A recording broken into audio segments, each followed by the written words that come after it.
An Arctic blast is forecast to bring the coldest inauguration in 40 years. That's why President-elect Donald Trump will now be sworn in inside the Capitol Rotunda. The last time that happened, back in 1985, when President Ronald Reagan also faced frigid temperatures in Washington, D.C.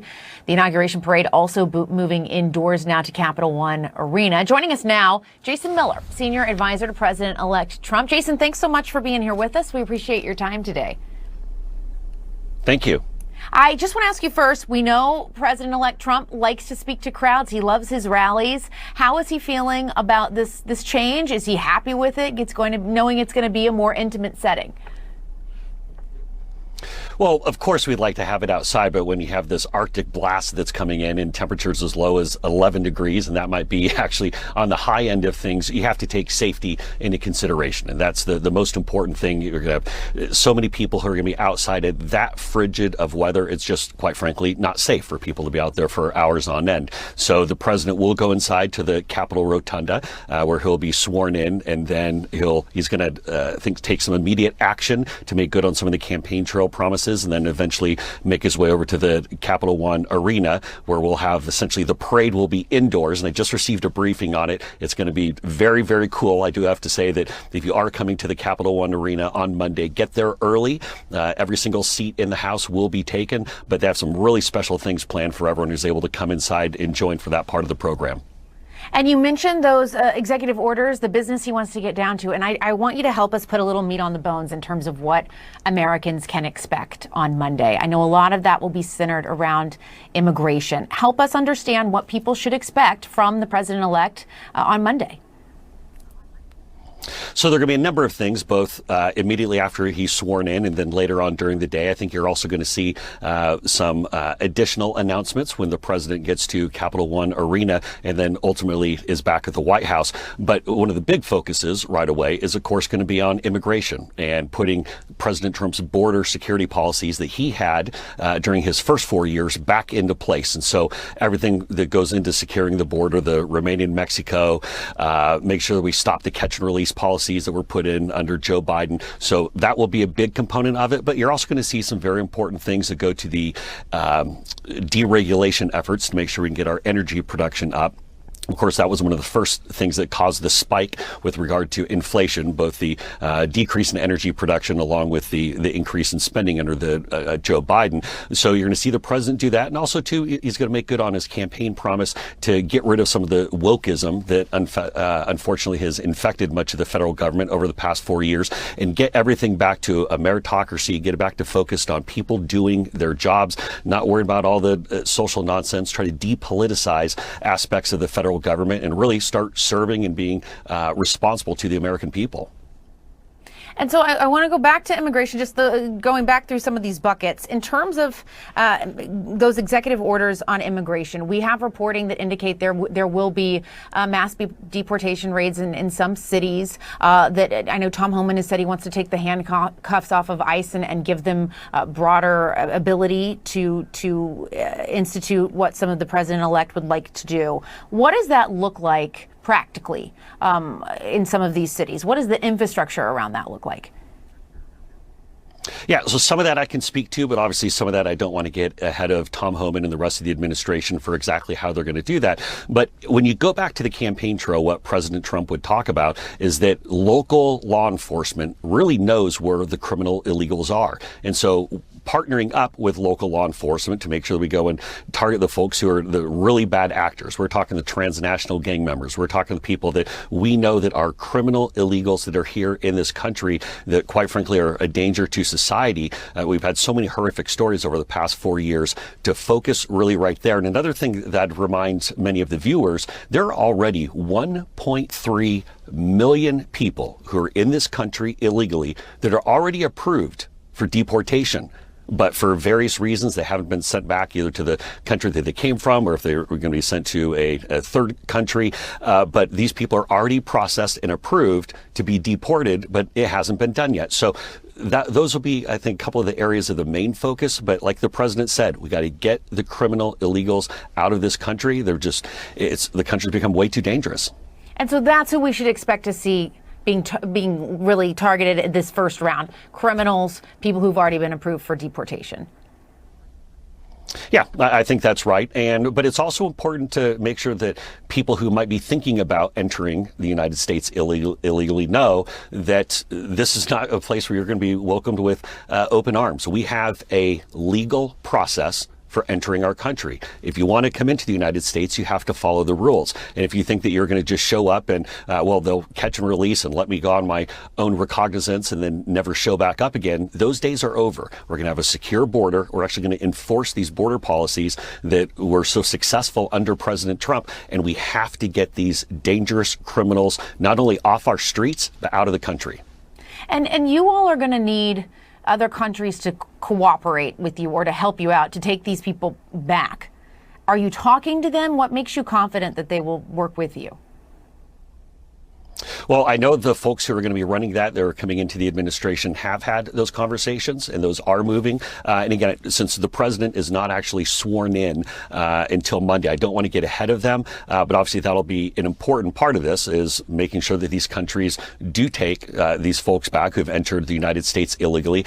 And as we've seen from President Trump's first 4 years in office, he's the master negotiator, and he has a number of different tools that he can use. Maybe there could be trade action that's a part of that. There are also areas of economic assistance that could easily be turned off if people aren't supportive the way they need to be. And there are other people who just need to be good actors in the process and take back some of the criminals from their country who've now come into the United States. So I think when President Trump starts moving on this on Monday and the entire administration makes this a top focus, I think people are going to notice an immediate difference. And I think it's really going to send a signal for anyone thinking about coming into the United States and thinking they might be able to pull this off.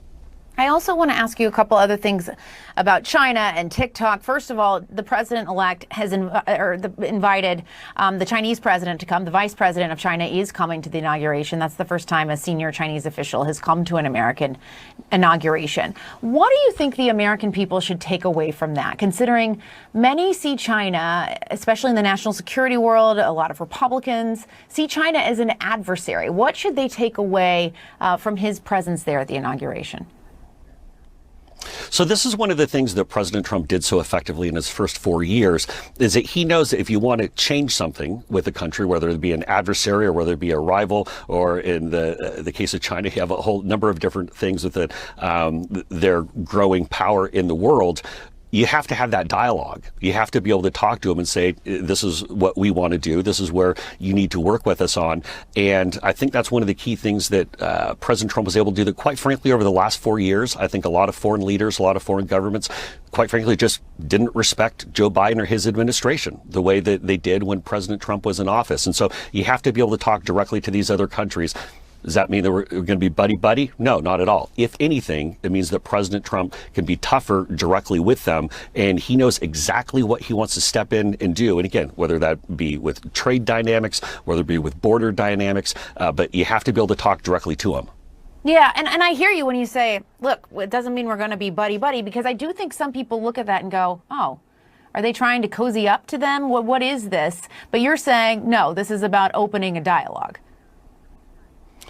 Well, exactly. And that's the thing, too. I mean, keep in mind, back before COVID hit, President Trump had put together one of the greatest trade deals that we've ever had, starting to reset the balance or start moving toward a better balance. Obviously, we're massively upside down with regard to the trade deficit with China. Also, China is trying to flex their muscles all around the world and influence, particularly in the Western Hemisphere. We've seen what they've done, obviously, with countries including Brazil and Colombia and even Panama Canal. And so having someone from the Chinese government here that President Trump's administration can talk to and make sure they're being very direct with what our thoughts are, I think that's important, because we can't have another 4 years go like this where other countries just quite frankly aren't taking the United States seriously like they should. That leads me to TikTok. And I have to tell you that the ban starts in just a few hours, that the Trump administration is going to inherit this. They've got to figure out exactly what you want to do. Just to remind everyone, there was a huge bipartisan vote for this law and a unanimous opinion backing it from the Supreme Court. I know that the president-elect said back in 2020, we're banning TikTok. Now he seems to be more open to keeping it. There is a kind of a line of thinking that he knows he has a lot of supporters on there. He's hesitant to shut it down. Is that a fair way to assess his thinking around this? And what do you expect to see him do? Well, we know from the president's comments earlier today that he'll most likely, it's not assured yet, but most likely he'll give TikTok an additional window to try to change their ownership or make that more of a domestically controlled entity, something that's not controlled by a foreign entity. But keep in mind, going back to 2020, the president already put the plan in motion to where TikTok has had to take their data and keep that here in the United States. And so they actually house that, they store that with Oracle on U.S. servers, so data stays here in the U.S., but we're talking about the operational control of the platform. And so obviously there needs to be a change there, but these things are complicated. It takes a little time to go and get them moving. I think the platform is so popular, especially for younger users, and President Trump, of course, did record-setting well with younger voters in this election, that he wants to make good and find a way, how do we keep the platform, but obviously it has to be divested and it can't be controlled by China. And so if they need a little bit more time to pull that off, then I think that's something that tens of millions, if not more, around the United States would be very happy to be able to keep that platform. And ultimately, this is something I wish I guess they're the current administration for about another couple more days here, but I think they should have been a little more aggressive on to try to find a way to try to save the platform, to get some different ownership in there. But if we can give them a little bit more time and they can still get to the same goal, then I think that's a win-win for everybody. Yeah, and are you there? Look, there's been American people that have come together, business people, and said we'd buy TikTok. Do you anticipate the president having personal discussions, being personally involved in trying to find an American buyer, and that's even if ByteDance will agree to sell? Great question. I have not asked the president that specific point, but obviously I've seen the same reports that you have. There are a lot of people doing it, and I think the president really wants to see the company come to a solution on this, and obviously that's their responsibility to go and do. But we're talking about the tens of millions of users of the platform all around the country. That's really who we're looking out for, and if they need a little bit of extra time to do that and still come to the same goal of making sure that control is moved away from the Chinese, then again, as I said before, I think that could be really a win-win, but I'm sure there are a lot of people who are going to be looking to try to be a part of any deal that is put together. And then ultimately, if they move toward going public or something of that nature, that could be quite a juggernaut. All right, Jason Miller, thank you so much for your time. Please come back, and as President-elect Trump takes office, I'm sure we'll have much more to talk about. We appreciate it.